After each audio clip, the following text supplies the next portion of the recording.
Okay, I set up an LED light here in a little homemade reflector. This thing can be switched on for like 24 hours. The whole thing doesn't get hot. It's very, very bright.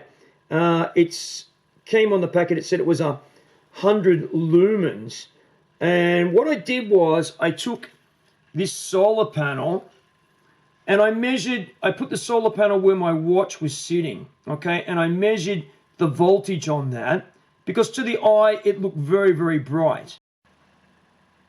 Then what I did, I took the same solar panel and I measured that this is, a cloudy day. It's been snowing outside. And I measured the light here too coming through there, the voltage here. And it turned out that at a distance of about 10 centimeters from that bright LED, it was putting out no more energy than the light coming in through the window here.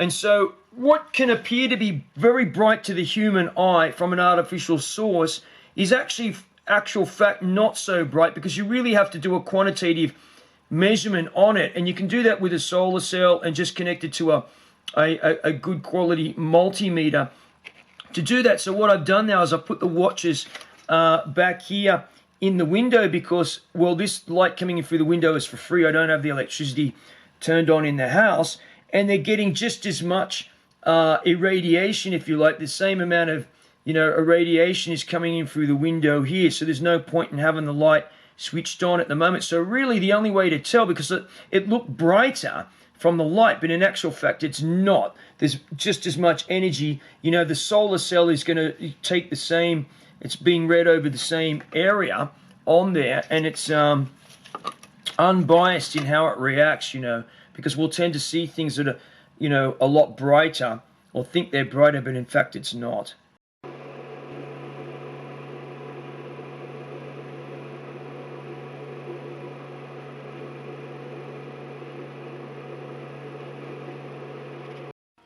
Okay, this is my solar-powered cooling station for my Eco Drives. This is just a really quick hack.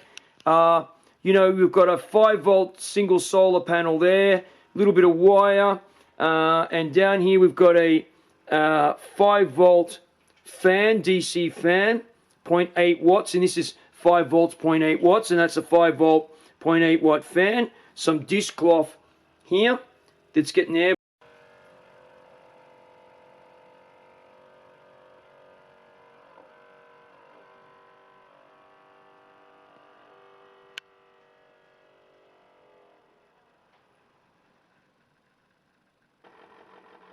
So that is the temperature at the back of the watch. The probe is sitting at the back of the watch. 22.3. That's pretty cool. No pun intended.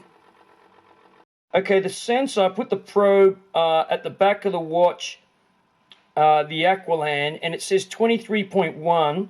So we've got evaporative cooling happening here. It's been sitting in the sun for some time, in the full sun, on the windowsill, and we're reading 23.9, so that's way below the maximum temperature of 60 degrees, way below that.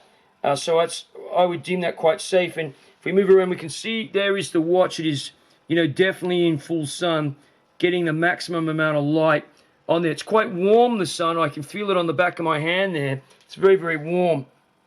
So, yeah, 23.9, 24 degrees. So I just switched the mode of the temperature gauge here, and the ambient temperature is 32.1. So we've got a 10-degree drop in temperature. And even while that's 32.8 degrees, so 33 degrees the air temperature. That's the air temperature. That's not the temperature of the watch. The watch would be much hotter than that. If I didn't cool it now, it would be quite hot. It's way below the danger zone kind of thing, and I reckon I can leave that there. I know I can from previous experiments, and that's fine. So as I said, it looks like a real Heath Robinson setup, and it kind of is, but I will try to build this a little bit better and make it look a bit more posh, if you like. But this works, it costs like almost nothing to set up, All right, bush camping tools here. Thanks for watching.